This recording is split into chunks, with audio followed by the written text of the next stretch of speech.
Hi everybody, it's me. I'm here to do the second Q&A thing. If you're wondering why I'm wearing a mask, it's because I look like shit. Also, I'm making dinner at the moment, so you'll have to excuse me. Oh, gotta get the pan.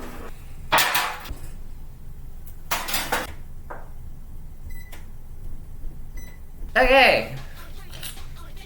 Alright, so the first Anon asks 3 questions that all involve Archie Sonic. Number 1, which issue did you read first? That's a good question. I'm trying to remember. I think, if I remember correctly, the issue was... Hold on, let me see if I can actually find out which one it was. Hold up. Yes, okay, so it was issue 102. That was the first one I ever read, because that was the first time I think I ever actually saw a Sonic comic in a store. Because I was very little when the Archie Sonic comics were still kind of going around that range. So I was, hopelessly out of date by the time I ever even found out that it was a thing. I didn't really care, though. I mean, it had Sonic on it, so...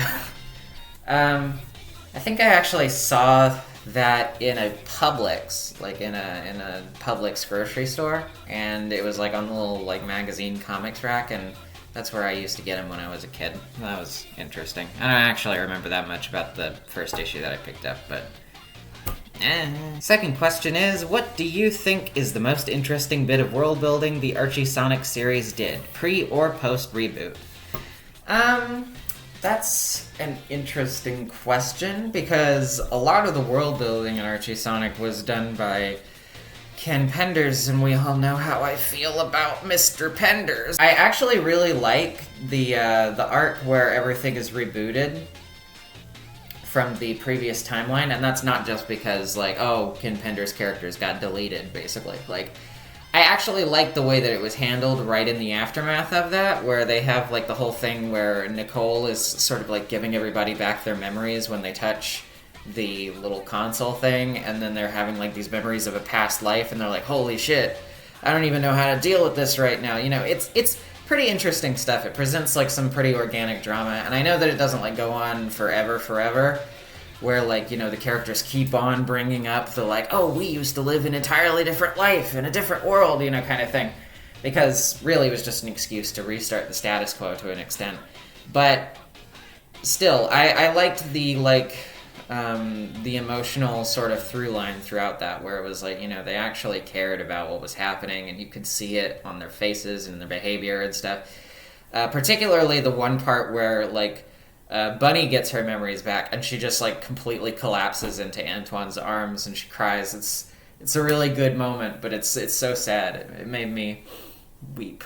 So probably that. Third question is, are you continuing the retrospective? The comics are the reason I'm into sequential art today. Yes, in fact, I am continuing the retrospective. The only reason it's taken me, a little bit of a longer time to continue with it is because YouTube is... YouTube. The algorithm is I don't know if everybody actually knows this, but the thing about the YouTube algorithm is that when your videos perform well, say you release a new video and it does really well, then, YouTube will be like, oh, yeah, you're popular, people like you, we're gonna push your videos more.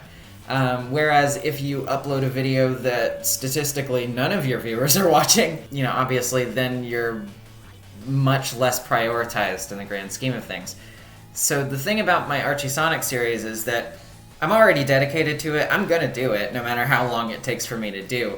But at the same time, it is not a series on my channel that drives up the viewership. You know what I mean? It's not one of the series that I do that actually gets a lot of views. Not that that matters much to me, necessarily, but the thing is, because it doesn't really get that many views as opposed to some of my other more popular mainstream appeal stuff, every time I upload one of the Archie Sonic videos, it kind of drags me down just a little bit more. And I think that partly that might be due to the fact that I just don't have many episodes of it right now. I think that maybe more people might be able to get into it if they had more to binge through. And then, they could be caught up, and then they'd be like, okay, where's the next one? That kind of thing. because I've heard that happens with series a lot on YouTube all the time. But as far as that goes right now, it's not something that draws a lot of attention to my channel. So even though I don't necessarily care about the attention, I also don't want to like commit algorithm suicide, basically. So I upload them when I think I can kind of get away with it. But just unfortunately right now, it's not something that I feel like I can get away with very often. Anonymous asked, what is your favorite thing about yourself? P.S. You make dynamite content. Why, thank you. I really appreciate that. As far as my favorite thing about myself, that is... I mean, it's a good question, but the reason it's a good question is because I struggle to find something that qualifies. How about this? If I had a favorite thing about myself, it's that I get very... Would you shut the fuck up? I get very invested in the things that I enjoy, and I try to learn as much as I can about the things that I'm interested in. And I think that, in general, it seems to... I don't know, I think my capacity to understand things and, like, have opinions on things is greatly supplemented by the fact that I just... take in information and just, you know, absorb it into my body like some kind of like nerdy sentinel or something. So I guess probably that. Anonymous asked, best butter for biscuits, asking for my best friend's wife. Oh yes. Nobody's going to understand this one except for the person who sent it. I know who you are. To give everybody a little bit of context who's confused right now, I was once in a Sonic parody on Reputable Dubbing Pictures YouTube channel, which was, you know, subsidiary of Sonic Paradox. It was a parody of the Sonic OVA, it was a comedic redub. In that parody, I voiced Sonic, but I also voiced a few other side characters as well, and one of those side characters was Old Man Owl, who is a delight. In that parody, though, he was a very unique character, let's put it that way. And he had several different, like, things that he would always do. Like, one of the things that he always talked about was butter. We had a line where he talked about, you know, he was very popular with his best friend's wife in the day, like back in the day. And he always said, oh my yes, emphasis on the Z as opposed to the S on the end of yes. But, I could probably still do the voice, actually, just What is the best butter to put on your bread? Oh my yes. Best butter, though. That is a good question, Jezebel. Hold on, let me see.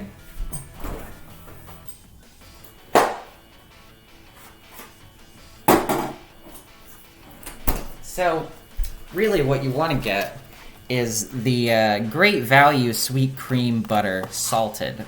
4 sticks, wait, it's over here. 4 sticks, 2-pack, 1 pound. Very, very immaculate. Very, very salty. I can't believe that I actually fucking did this. It's such a stupid bit. Why is there a cigar in the fridge? Anonymous asked, what is the echo?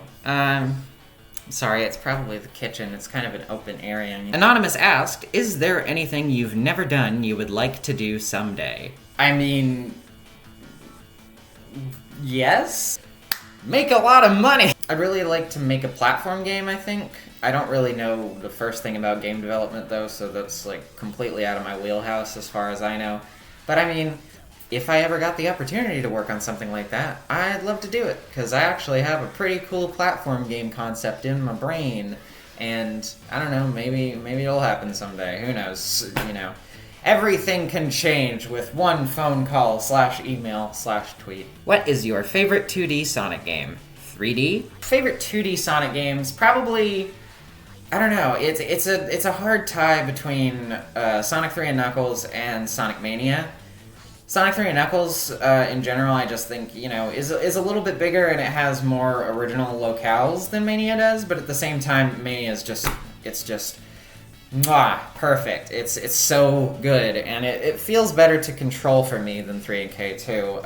I particularly really like the drop dash and everything. As for favorite 3D game, let me think about that for a second. My favorite 3D Sonic game is probably always going to be the first Sonic Adventure. Sonic Adventure 2 is close behind, but there are things about Sonic Adventure 2 which make me want to strangle babies. It's kind of a tough one, but I'd probably go with Sonic Adventure 1. What is your favorite long-running anime/manga? I mean, everybody knows that I love Detective Conan, for example. That's a very long-running one. But as far as, like, you know, probably the more sort of mainstream, popular in the West long runners, I mean, One Piece is always a good choice, right? I mean, I really like One Piece. One Piece is good. Read One Piece. Don't watch One Piece, though. The anime is bad. I mean, there are some good parts about the anime. I really like the seiyus and everything, but the pacing is abysmal, always. You should definitely read the manga. Okay, so this is an interesting one. Anonymous asked, some of your complaints about Mirai Nikki are in many other series. This isn't a gotcha, I'm just curious.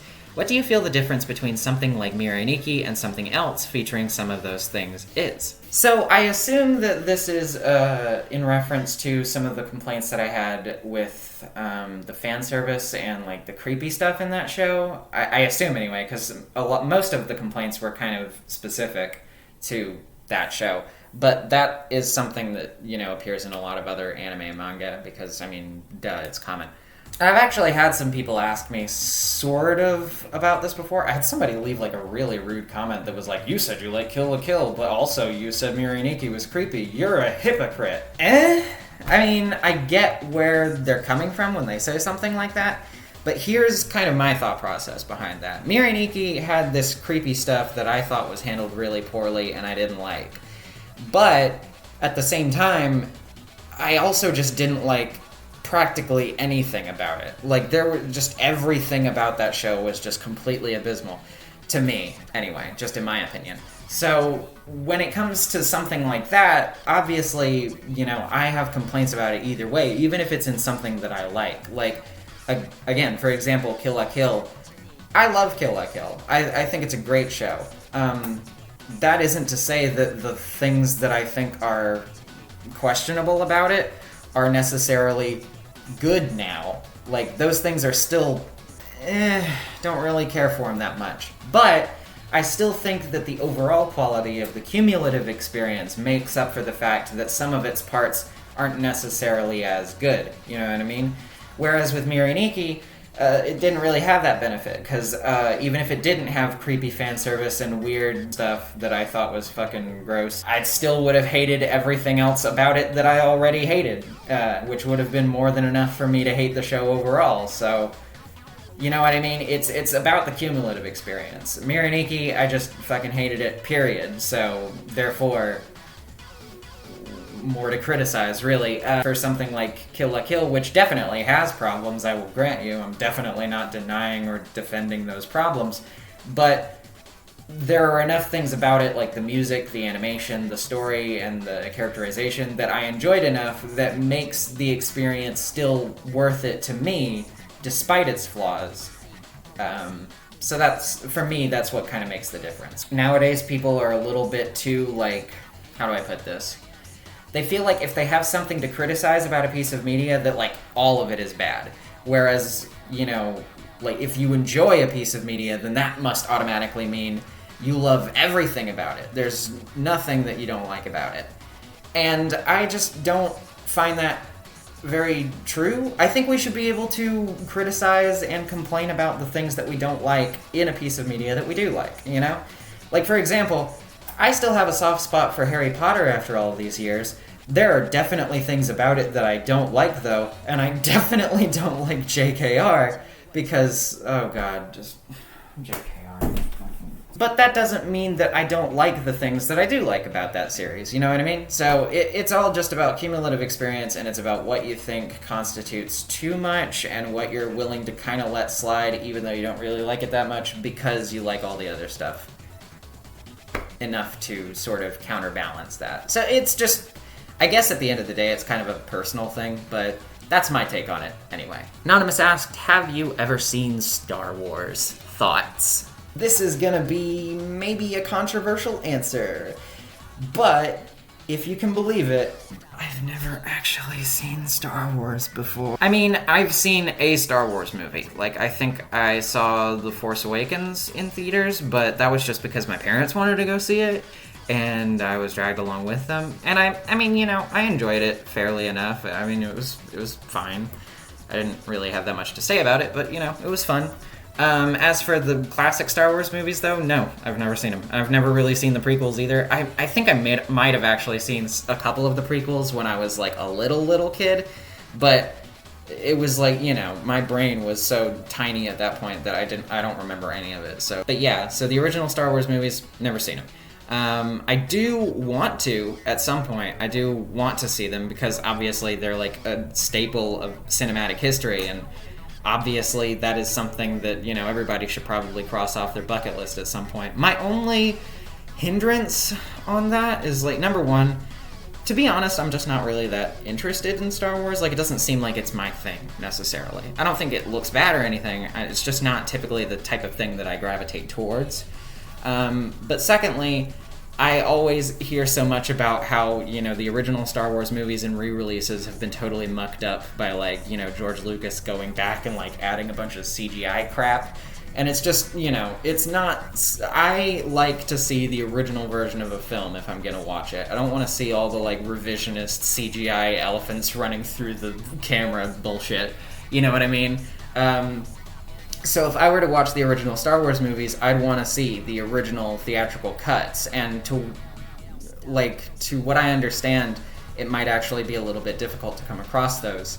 So, you know, if anybody knows a way that I can view the original versions of those Star Wars movies, like just as they were released in theaters, that's what I want to see. So if anybody knows how I can get a hold of those, I would appreciate it. And I would definitely watch Star Wars like that. Otherwise, I mean, you know, I'll get around to it eventually, I suppose. And finally, Anonymous asked, what do you think of Homestuck 2 so far? So yes, Homestuck 2 is a thing that happened. I thought that if we were going to get a follow-up to the Homestuck epilogues, that would probably be like in 2020 or something, and would just kind of come out of nowhere.